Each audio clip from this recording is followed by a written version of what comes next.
Hey guys, in today's video we're going to show you how to install a Cooper & Hunter mini split system in a residential home from start to finish. So let's get right to work. Alright, so our condenser is going to go there, and right inside here this is where our head is going to go, and it's just going to cool this space additionally. It just doesn't quite cool as well as it should. Alright, so as far as our electrical, what we're gonna do is we're gonna install a new breaker, run our MC cable up and over. There's nothing to run inside of this ceiling, and the customer said it's fine to run it kind of like the garage wire. And then we'll go out and we'll do weatherproof cable. So this is a GE panel. As you can see, we have open slots. So we're just gonna put our 20 amp double pole breaker here, and that will give us 220 power. So this is the Rector Seal wall mounting bracket system. Wanted to show you what all is included here. So it does come with concrete anchors, and it comes with wood lag bolts. So if you're attaching to wood or any material that you can use the lag bolts. Also, this has pads, as you can see. So we don't really need to use the ones that came with the kit. We can just use these. And basically all we're gonna do is we're gonna measure the width on the AC unit, and we're just gonna mount this dependent on that. So what you can do is go ahead and figure out your height. You can mount this, and then you can line this up with wherever your legs are. And as you can see, there's adjustment here. That gives you an idea of how this bracket will be mounted. So let's go ahead and lay this out on our brick wall. We'll show you how to install this. So our bracketry is going to go something like this. We don't want it too high up against the eave, so maybe something like that. And then I think I broke my thumb, Terry. So since we're going into this material, we're going to be using these lag bolts, and as you can see, they're I think a 1/2 inch. So I wanted to show you something that's really beneficial about this Klein tool. Is you can remove these bits and you can attach them onto your drill, and so you can have a 1/2 inch driver. So that's a huge advantage to having this Klein screwdriver. If you'd like to know where to find that, go to the video description, click my favorite HVAC tools, and you'll find this nut driver as well as all of my other favorite HVAC tools there. Alright, so we are using a drill bit that's just slightly less than the threads on our lag bolts. We've got these 3 for the right bracket laid out, so I'm going to go ahead and drill these.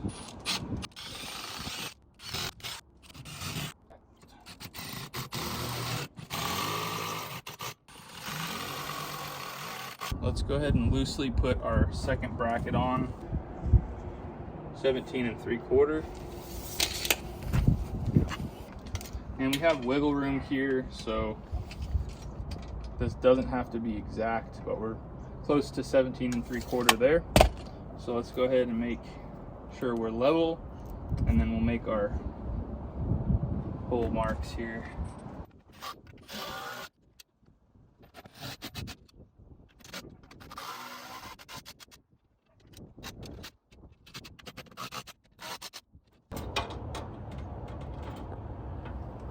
Alright, so our width on our legs is about 11 inches. So we're going to try and keep this as far away from the wall as possible. Looks like it's going to be about there's where we're going to have to put it. Bracket is good to go. Alright, so now that our condenser is mounted, the next thing we're going to do is lay out the hole. We've got it marked. It's actually going to be right where the condenser lines hook up. So if you notice on the back is our bracket, and there's a screw right here that you need to remove. Once you take that off, you'll push in on these little tabs and this back bracket will come off. So let's go ahead and do that. So we're just going to take this screw out, and we're just going to pull down on these tabs right here, which will allow this bracket to come out. And this is what we're going to mount on our wall. So as you can see, my redneck method This is centered on this unit. The Mr. Cool unit was not centered. It was off like this. So if you mounted this centered on the wall, it would not be right. But this is completely center. So we're just gonna use this 0 point here, and we're gonna mount that exactly in the center of our wall where we want it. And then we can locate our studs to see where we need to put this. Okay, so we have our wall bracket here. This is roughly where we're gonna put it. So we're gonna look for our studs. This is just a rare earth magnet. It's called the Stud Buddy. And you just kind of go until you find a screw. So there's obviously a stud here. So we're gonna go ahead and mark that. So our studs are there. The other thing you want to keep in mind with these is that you need to have 6 inches of distance from the ceiling. So we're gonna try and mount this as high as we can. Probably about right here. And as you can see, these are lining up right with these holes on the outside. So that'll be perfect, and we'll have plenty of support there. And of course, we want to make sure that this is level. And we're just gonna go ahead and mark where our holes are. Now this is the chase that goes into the wall, and it's a 2.5 inch. So you're gonna have to have a 2.5 inch hole saw bit. So maybe purchase that beforehand so you don't get into this job and not have it. So let's go ahead and make our hole in the inside. All right, so we've got this laid out. Just one thing to keep in mind is we're going to do this slightly at an angle so that when our condensate line is connected, the water will naturally flow slightly down. You don't have to get crazy, just a little bit. And we're gonna run our vacuum so that we're not spitting out a bunch of dust here.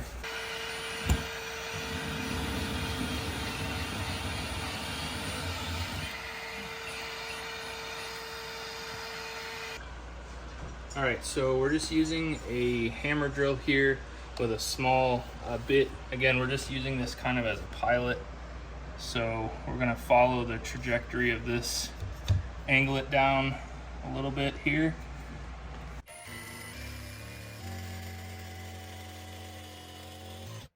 So our pilot bit wasn't quite long enough. I'm gonna have to buy another pilot bit, but we measured this several times to make sure that this is exactly where we need to penetrate through the wall, and we pushed it down just slightly so that we can follow that trajectory. So we're just using a hammer drill here, and it's pretty straightforward. You can choose to use water on this so it doesn't create as much dust, but we don't have great access up here on the roof. But this should be a pretty quick drill. If you're going through concrete block, it takes a little bit longer, but bricks typically don't take that long. They're not quite as hard. So we're just gonna line up our hole here and let her rip.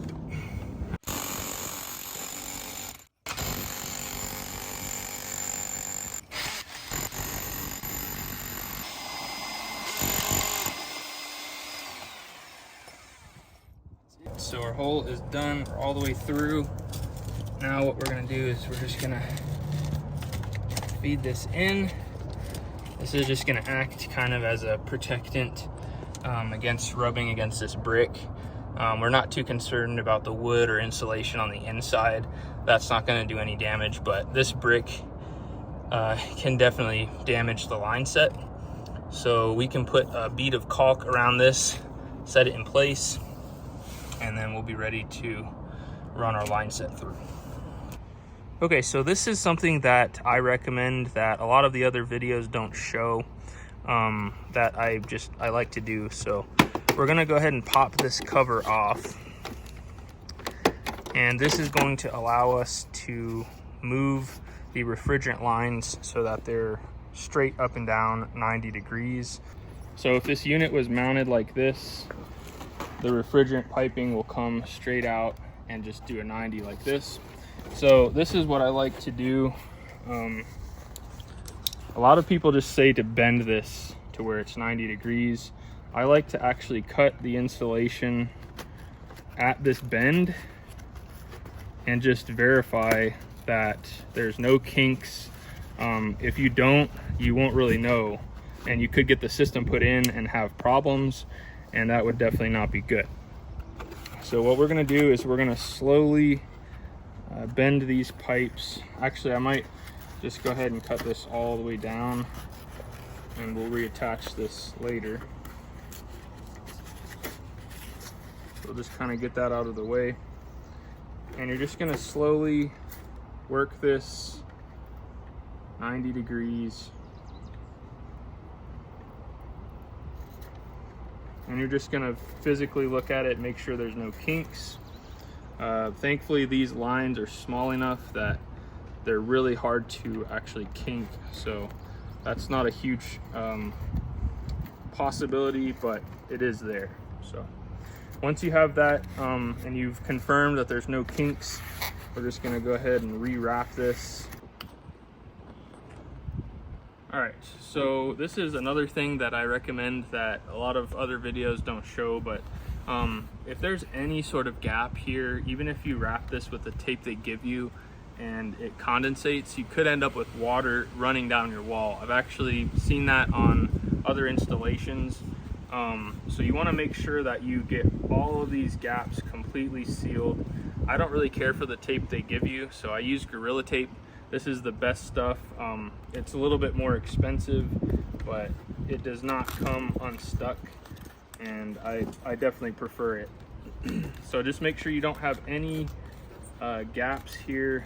Tape it really nice, and then once you get to this point, you can tape these together, but I always like to tape these separate, and then you can attach these just so they're easier to fish through that chase. Now, as you can see right here, you can choose to put your refrigerant and condensate piping out the side depending on your application.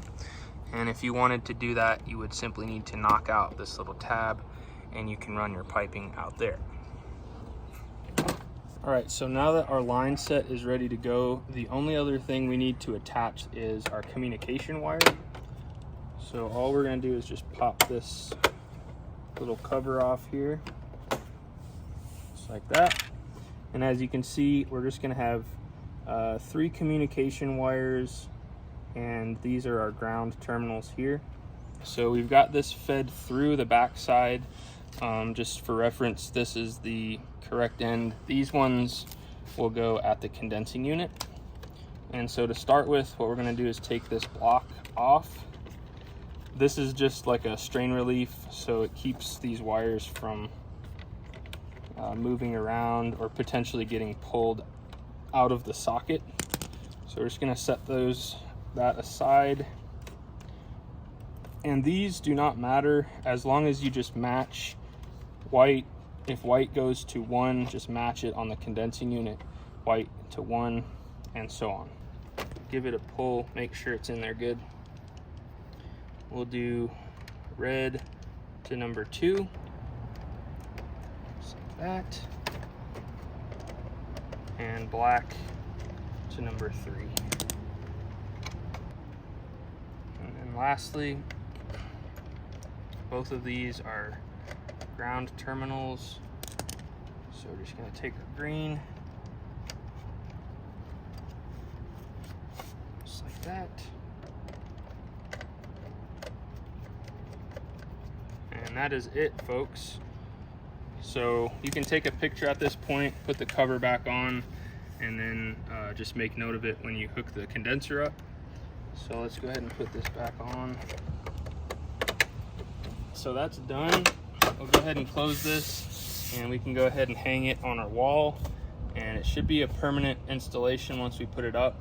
All right, so we've got our communication wires run into our hole that we just punched, and next what we're gonna do is we're just gonna continue feeding that out, and we're gonna feed the refrigerant lines in with it.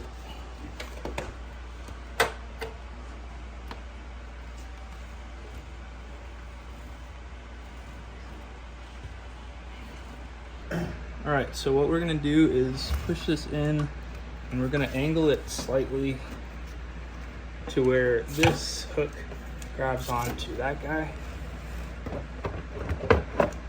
just like that. Make sure that's in fully, and then you're just gonna gently push on the bottom, and as you can see, they just snap into place, just like that.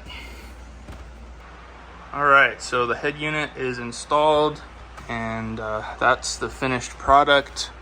All of the communication wires are already pre-installed, so just gonna make our connections outside, and we're pretty much done with the head unit in here. All right, so our head unit is installed. This is what we have on the exterior. We have our condensate drain, and being as this is going right onto the roof, we're just gonna have it drain. It goes into that gutter down there, so that's really easy. Let's go ahead and take this off so we can access our refrigerant lines here. All right, so everything is done on the inside. We just have enough room to where we can make our connection right here, which is fantastic. We don't have to connect this and then fish it through. So we have our line set here with our 2 flared fittings, and this should still be under pressure. So when we take this off, you want to hear that nitrogen come out. That means that there's no leaks in the evaporator coil. So that's exactly what we wanted to hear. So what we're going to be using is Nylock Blue. This, as you can see, is compatible with all refrigerants. It won't contaminate anything. So what we're going to do is we're going to put this Nylock, just going to put a little bit on this flare joint right here, just like that. And we'll go ahead and attach these. Now you don't need a torque wrench for these. You just want to snug them up. Don't get them too tight. They don't have to be crazy tight. You can choose to use a adjustable torque wrench if you want to, but generally just snugging these up will be okay.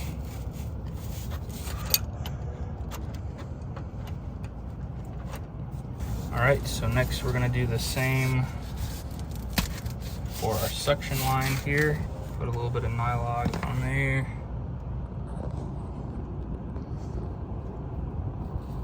All right, so let's go ahead and make our connection here.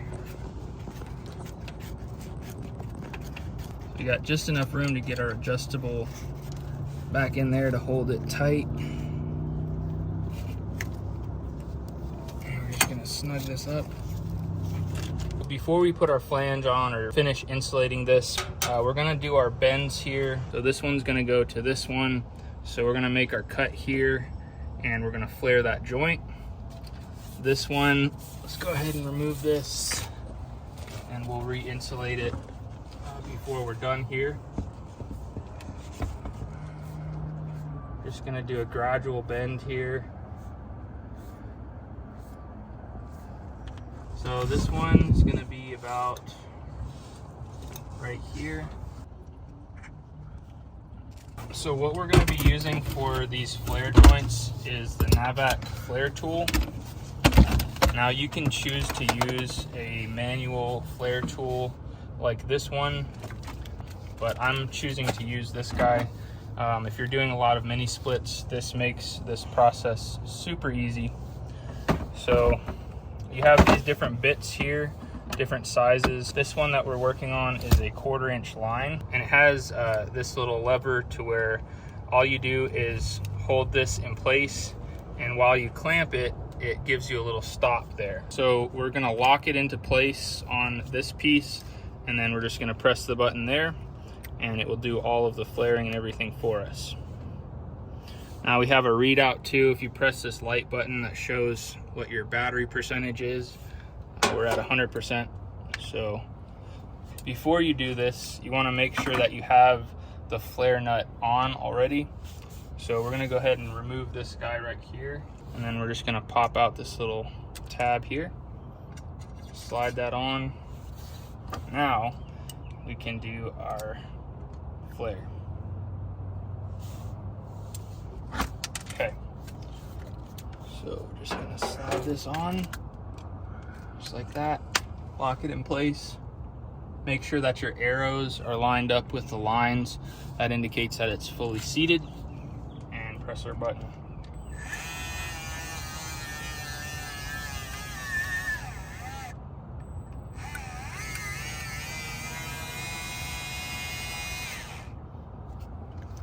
And just like that, remove this. And as you can see, beautiful flare joint, really nice smooth surface on the inside there. And we are ready to make our connection. You don't really have to put any on this side because it will, once it seats, it'll get it on this surface as well. I'm just gonna go ahead and make this connection. We'll give that a snug. So that one's good to go. And we're gonna go ahead and make our cut for the second one here. So I forgot to show on this one, but we're going to ream these before we flare them, just to make sure that we get a nice flare. And that basically just gets the little lip off of the inside edge right here. Doesn't take much. Okay, so we're gonna feed our flare nut on here. Now we're gonna take our 1/2" fitting, slip it on, slide it until we hit that. Make sure it's good and snug. Slide this all the way in, lock it in place, and press our button.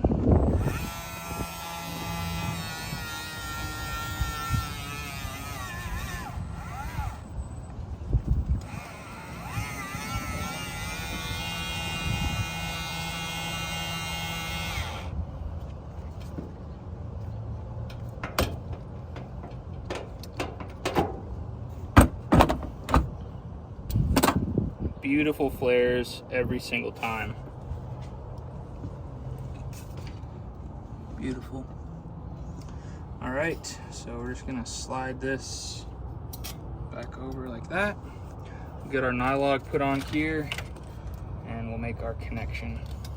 So that's one advantage to sliding this out as far as you can, is you have a little bit more wiggle room with your line set.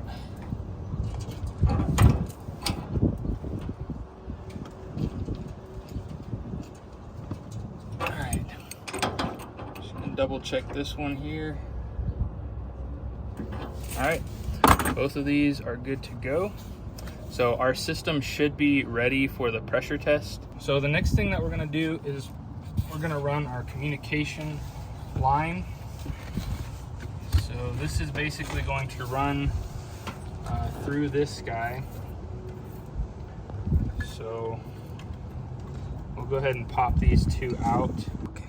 All right, so we've got our mounting bracket here. We have our strain relief, just so you can see the part number for that. It's a 1/2" NM cord connector. And basically it just seals this and makes it to where there's no movement and nothing is rubbing against it. So we're just gonna go ahead and strip these wires back. So we're just gonna match these with what we did on the indoor unit. So white was on number 1, red was on number 2, and black was on number 3. And lastly, our communication ground will go to here, and then our high voltage ground will go there. We're gonna leave that until we get our high voltage wiring done.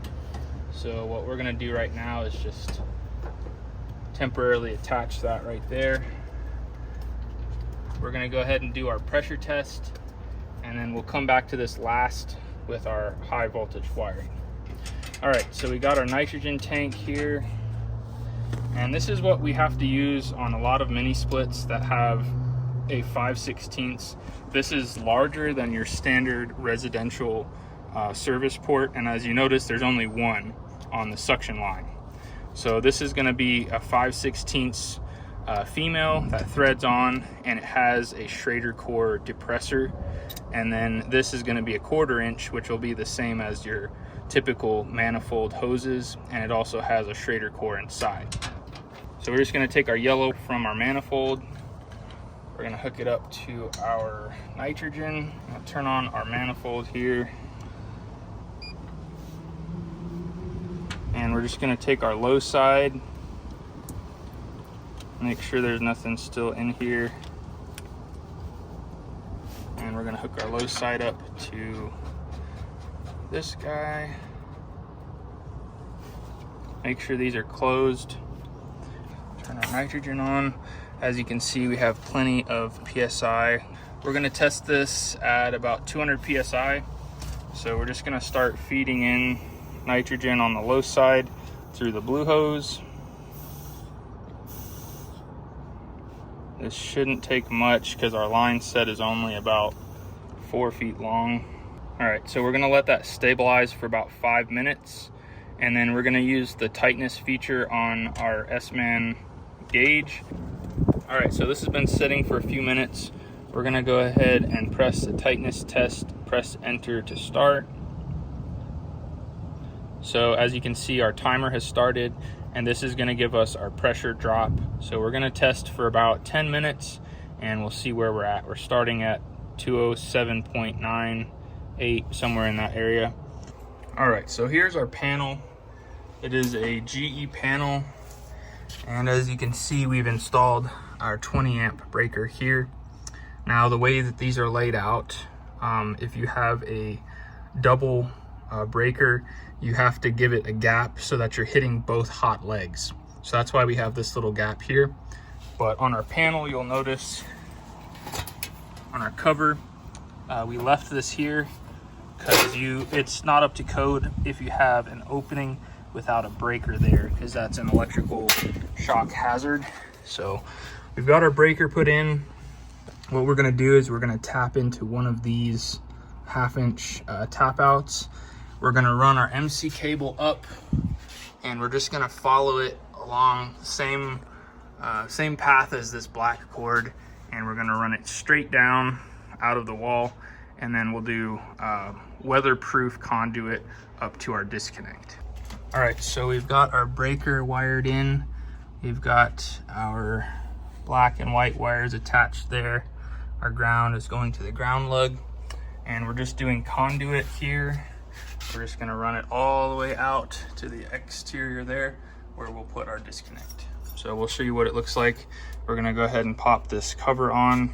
All right, so now that we have our new breaker in here, as you can see, there's no gaps, and we're good to go. So we're gonna go ahead and get our MC cable mounted nicely in this corner, and then we'll show you what it looks like once we get to the outside. All right, so we've been working on the electrical inside. As you can see, it's been 1 hour and 18 minutes. We're still at 207.9, so we're peachy on the pressure test. So we're just gonna make sure everything is turned off here, and we're just gonna crack our yellow line and let all of the pressure out, and then we can start our vacuum.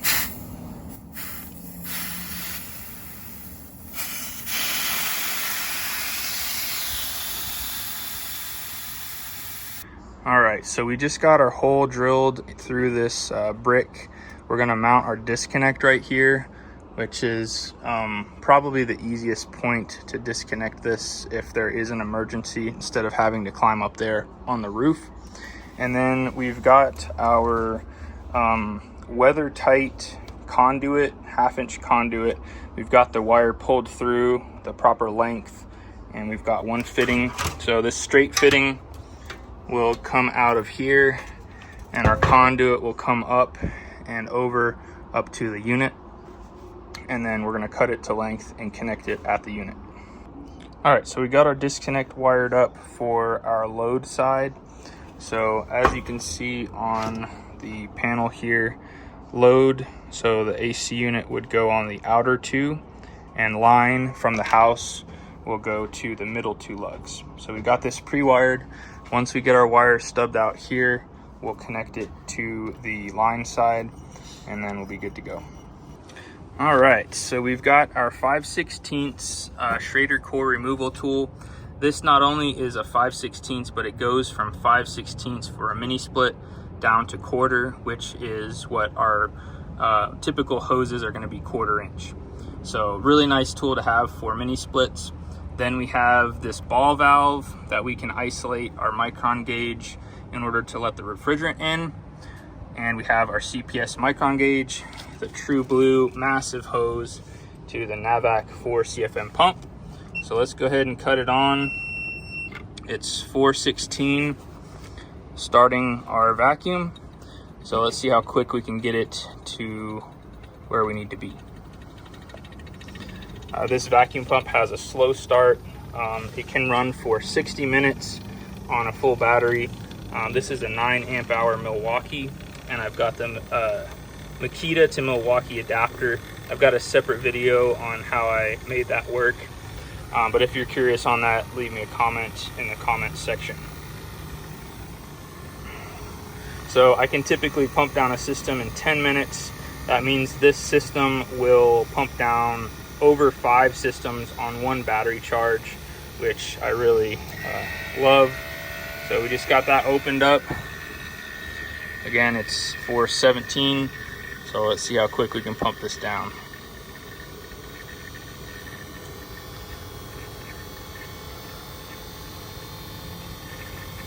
This line set is only like 3 feet long, so this shouldn't take very long at all. I forgot to mention too, obviously the Schrader core has been removed. And one thing that I want to mention on these is if you go to attach this to your Schrader core, you need to actually give it pressure and you will feel this click into place, and then you can remove your core. Because otherwise, if you don't feel that click, the Schrader core will not stay stiffly in this rod here. So we're at 110 microns already, and it has been 2 minutes. All right, so we're at 48 microns. We're gonna go ahead and isolate. We're gonna shut down our system. So the line set is now isolated. We're at 100 microns. We're going to let this sit for about 5 minutes. And as long as we don't rise above 500 microns, we are tight. And then we'll be ready to go ahead and let the refrigerant from this pre-charged unit into the line sets. For any of you that are wondering, all of these condensing units, mini splits, as well as residential systems are all pre-charged. And they're set up for up to, normally it's about 15 feet. I'm not sure what a mini split is as far as how many feet it's good for. But we should be sufficient. We might actually need to recover a little bit on this one because the line set is so short. So anyways, we're gonna let this sit. I don't see any indication that we're gonna have any sort of leak. So I'm gonna go ahead and disconnect my vacuum pump. And the last thing we have to do is get our electrical hooked up here. We've got it routed. We just have to run it along and connect it right here. All right, so our disconnect is installed.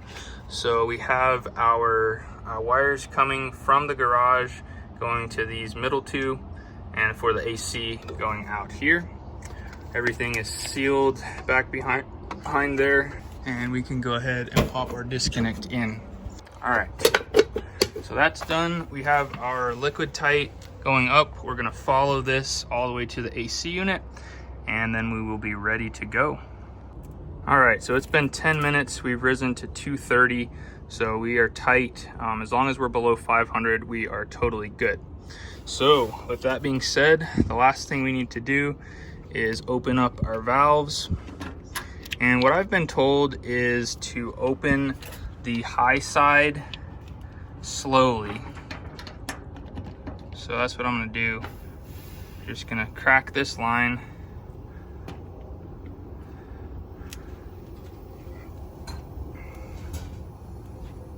I had my ball valve up against the thing, so I couldn't close it, but I'm convinced that these are not affected by the refrigerant. So half the time I don't even have this, but I just recently got that ball valve. So we've got that one cracked. We're gonna let it sit for a second, and then we'll open this up all the way. We've had this one cracked for a couple minutes now, so we're gonna go ahead and fully open both of these, and we're just gonna loosen this until it seats, and you don't have to go far past that. Just get it to where it stops and you're good to go. So next what we're gonna do is we're gonna pop our Schrader core back in, and then we will be ready to finish our electrical and we'll be done. So what we're gonna do here is slide this in. I'm gonna thread on this end piece. We're going to open this, and you notice that that kicked out. Now we're going to feed it in. It's kind of hard to do with two hands or one hand, but tighten that till it's snug, and that's it. Pull that back out. Next, something that I always try and make it a habit of, don't go ahead and remove this. Remove this piece first. A little bit of oil came out there. And slowly open this to make sure that that valve core is doing what it's supposed to be doing. Okay, there you go. So sometimes if your valve core is not fully seated, maybe you thought it was and you went ahead and removed this, and all of your refrigerant comes dumping out when you take off your core tool. So another thing that I make it a habit of doing. All right, so this is the last thing. We've got our liquid tight here. We've got line 1, line 2, and ground. All of our communication wires are set up. So we're just gonna put this wire holder back on, put this on, and we will be ready to fire the system up. Well, she's up and running, pulling tons of heat out of the condenser. Very, very quiet.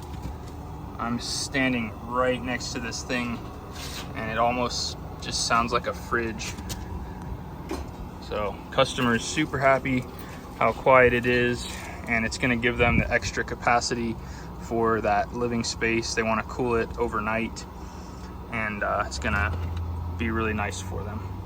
Well guys, the system is up and running. We got everything sealed up here. This unit is so quiet. It's amazing. They have a really good product. This is again a 12,000 BTU heat pump. So customer is really happy, and we just got this job wrapped up. Now, if you're interested in seeing the installation video on a Mr. Cool mini split that has the pre-charged line sets, really easy to install, even easier than this system, check out this video right here, and we're gonna show you how to do that install from start to finish. Until next time, you guys be safe. Later.